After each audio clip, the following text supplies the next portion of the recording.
শঙ্কু চ্যাপ্টারের প্রত্যেকটা ফর্মুলা বুঝিয়ে দিয়েছি।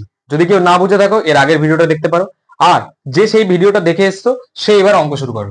দেখো প্রথম অঙ্কটা কি বলছে, আমি একটি মুখবন্ধ লম্ব বৃত্তাকার শঙ্কু তৈরি করেছি যার ভূমির ব্যাসার্ধের দৈর্ঘ্য। আচ্ছা, লম্ব বৃত্তাকার শঙ্কু বলেছে, তাহলে একটা লম্ব বৃত্তাকার শঙ্কু এঁকে নেবো এইভাবে, তাই তো। তার ভূমির ব্যাসার্ধের দৈর্ঘ্য, ভূমির ব্যাসার্ধ, ভূমি এইটা, তার ব্যাসার্ধ এখান থেকে কত, 15 সেন্টিমিটার। ভালো কথা। এবং তির্যক উচ্চতা 24 সেন্টিমিটার। তির্যক উচ্চতা বলতে এইখান থেকে এইটুকু, এটা কত বলেছে, 24 সেন্টিমিটার বলে দিয়েছে। এইবার ওই শঙ্কুর পার্শ্বতলের ক্ষেত্রফল এবং সমগ্র তলের ক্ষেত্রফল নির্ণয় করি। আচ্ছা, সমগ্র তল বলতে পার্শ্বতল প্লাস ভূমিতল। যাই হোক, তো পার্শ্বতল আমাদের এমনিতেও বের করতেই হবে, তাহলে আগে পার্শ্বতলই বের করি।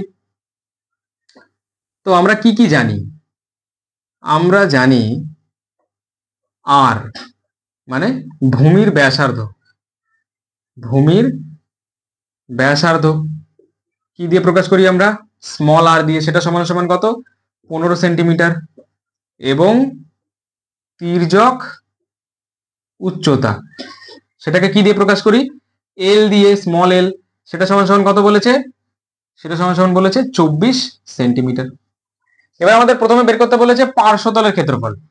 পার্শ্বতলের ক্ষেত্রফল আমরা কি বলেছিলাম, পাই আর এল। তাহলে অতএব পার্শ্বতলের ক্ষেত্রফল সমান সমান পাই আর এল, তাই তো। তাহলে আমরা কি আর জানি, হ্যাঁ, এল জানি, হ্যাঁ, তাহলে বসিয়ে দাও। 22 মানে পাইয়ের জায়গায় 22/7 ইন্টু আর মানে হচ্ছে হলো 15, আর স্মল এল মানে হচ্ছে হলো 24।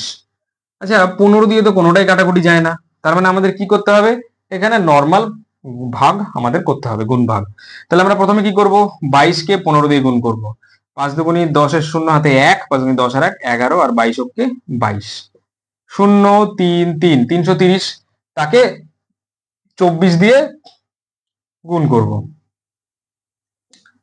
তো খালি 33 কে 24 দিয়ে গুণ করবো, তাহলে 3 4 12, 2 হাতে 1, 3 4 12 আর 1 13, আর 3 দুগুণী 6, 3 দুগুণী 6, কত হলো, 2 6 3 9, 6 আর 1 7, 792, পরে একটা শূন্য হবে।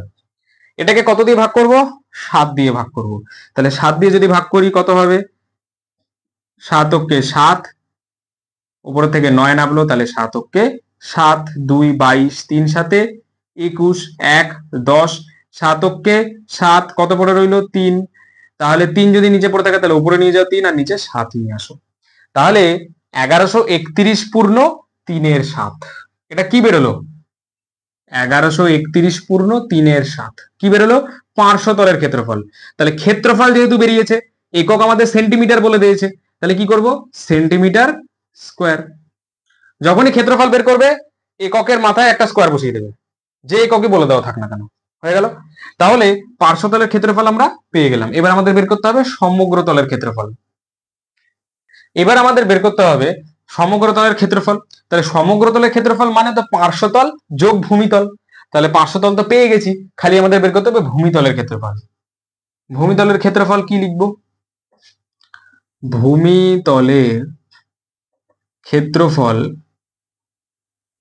সমান সমান কত, পাই আর স্কোয়ার। ভূমিতলটা আসলে কি, একটা বৃত্ত, তাহলে বৃত্তের ক্ষেত্রফল পাই আর স্কোয়ার। পাইয়ের জায়গায় 22/7 ইন্টু আর বলতে কত বলেছে আমাদের, 15, তাহলে 15 স্কোয়ার মানে 2 বার 15 গুণ করব। এটাও কিছু হচ্ছে না, তার মানে এটাও আমাদের গুণ করতে হবে। আচ্ছা, দুটো 15 গুণফল আমরা কি জানি, 225 হয়, তাই তো। তাহলে সেটাকে আমরা 22 দিয়ে গুণ করব। 22 দিয়ে যদি আমরা গুণ করি, ঠিক আছে, 5 দুগুণী 10, এর শূন্য হাতে 1, 5 2 দুগুণী 4, এটাও তাহলে কত হবে, 0 5 4, কত হলো, 0 5 9 4, তাহলে 4950। এটাকে 7 দিয়ে ভাগ দিতে হবে। তাহলে 4950 কে যদি 7 দিয়ে ভাগ দিই, 7 7 49, যায় না, শূন্য, তাহলে নামলো 5, ঠিক আছে, শূন্যর জন্য একটা নামবে, 7 7 49, 1 পড়ে রইলো, তাহলে 707 পূর্ণ 1/7। এত কি আমরা কি বের করছি, এটাও ক্ষেত্রফল বের করছি। তাহলে আমাদের ইউনিট কি বলে দিয়েছে, সেমি। যখন যখন ক্ষেত্রফল বের করতে হবে তার যে অ্যান্সার বেরোবে পাশে যেই এককটা লিখবে তার মাথায় স্কোয়ার বলে লিখে দেবে, যখন এটা ক্ষেত্রফলের অ্যান্সার হবে। যাই হোক, যেহেতু এটা ক্ষেত্রফল বলেছে তাহলে স্কোয়ার হবে। তাহলে আমরা এখান থেকে কত পেলাম? 707। এটা তো পেলাম ভূমি। আর সমগ্র বের করতে বলেছে, তাহলে এটার সাথে আমরা যদি আগেরটা যোগ করে দিই 1131.9 3/7 এত, সেটাও যেহেতু ক্ষেত্রফল ছিল তাহলে সেটারও একক সেন্টিমিটার স্কোয়ারই হবে। তো এই দুটোকে যদি যোগ করে দিই কি হবে? 1131-এর সাথে 707 যোগ করবে, 1131-এর সাথে 707 যোগ করব, 7 আর 1 8, 3 আর 0 3, 7 আর 1 8 1, তাহলে কত পেলাম? 1838। আর এখানে দুটো জিনিস আরো যোগ হবে, 1-এর 7 যোগ 3-এর 7। এই দুটোকে যখন যোগ করা হয় তখন গুণ করে দিতে হবে। 7-কে 7 আর 3 10, আর নিচে এত, মানে কি যদি নিচে 7 লসাগু নিই তাহলে উপরে হবে 4, 4-এর 7। তাহলে টোটালি কত হবে অ্যান্সার? 1838 পূর্ণ 4-এর 7। এত কি? Semi square. কারণ এটাও তো সমগ্রতলের ক্ষেত্রফল, সে সমগ্রতলেরই হোক না কেন, ক্ষেত্রফল তো, তাহলে এটাও সেমি স্কোয়ার হবে। এটা হলো তোমাদের অ্যান্সার। যাই হোক, তো এই পর্যন্ত যদি কেউ না বুঝে থাকো তাহলে এখনই কমেন্ট সেকশনে জানাও।